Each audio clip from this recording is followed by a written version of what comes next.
বেশ, তাহলে তোমার ওই কোমরের ধুতিটি, কোমরের বস্ত্রটি আগে গলায় নাও।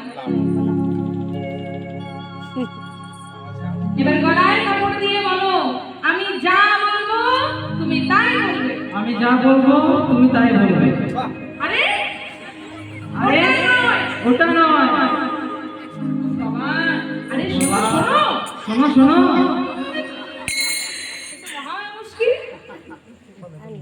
আমি যা বলবো তোমাকে সেটা বলতে হবে। আচ্ছা ঠিক আছে। হ্যাঁ, শোনো, তুমি বলো আজকে আজকে এই নৃত্য প্রতিযোগিতায় আমি আমি নৃত্য করতে না পেরে নৃত্য করতে না পেরে হার স্বীকার করিলাম। হার স্বীকার করিলাম না। এটা কি হলো? হ্যাঁ, হার স্বীকার বদলে হার স্বীকার করার বদলে হার স্বীকার করিলাম না। দেখছো? তাহলে তুমি নাচবে? হ্যাঁ নিশ্চয় নাচবো। নাচবে? হ্যাঁ তুমি নাচতে পারো? নেচে দেখাও। তাহলে নিচে দেখাও। ও তুমিও পারো? এবার ও আচ্ছা আচ্ছা, ইসলামের বন্ধু আচ্ছা। মানে আমি নৃত্য করি। কেমন ভাবে নৃত্য করো? ওই গোছানো নৃত্য নাকি? বেশ, তাহলে নৃত্য করে দেখাও। যাও। হ্যাঁ, দেখি তোমরা কেমন নৃত্য জানো।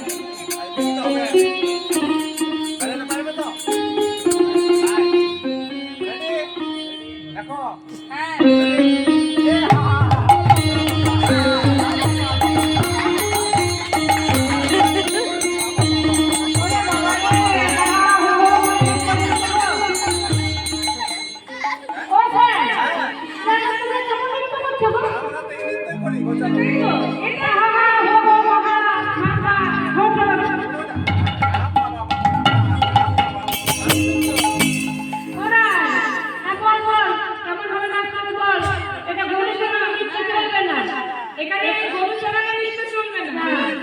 না না, যেমন আমি যখন নেচেছিলাম শ্যাম যেমন শর্ত দিয়েছিল, এটা রাজমঞ্চ। এই যে রয়েছে না ললিতা, ওই দেখো আমাদের ললিতাকে দেখো, ওই দেখো সুচিত্রাকে দেখো, এক এক যন্ত্রে বিশারদ তারা। কি ভেবেছে গো? একজন খুব সুন্দর বীণা বাজায়, আর একজন শক্ত স্বরাতে দেখতে হবে না 100 তে 100। তাহলে ললিতা, এই রাজমঞ্চ যেমন ভাবে বলবে তোমাকে তেমনি ভাবে নাচতে হবে। হ্যাঁ। এই ললিতা, একজন ভালো করে বীণাটি বাজিয়ে শোনাতো শ্যামকে।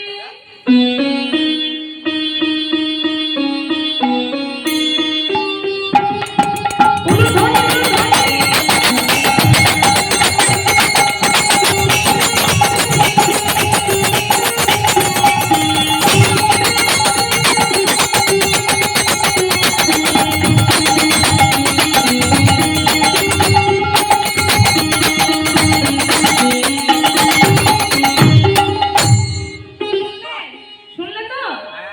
হ্যাঁ, তা আমাদের ললিতা খুব সুন্দর বীণা বাজায়। হ্যাঁ, তো সেই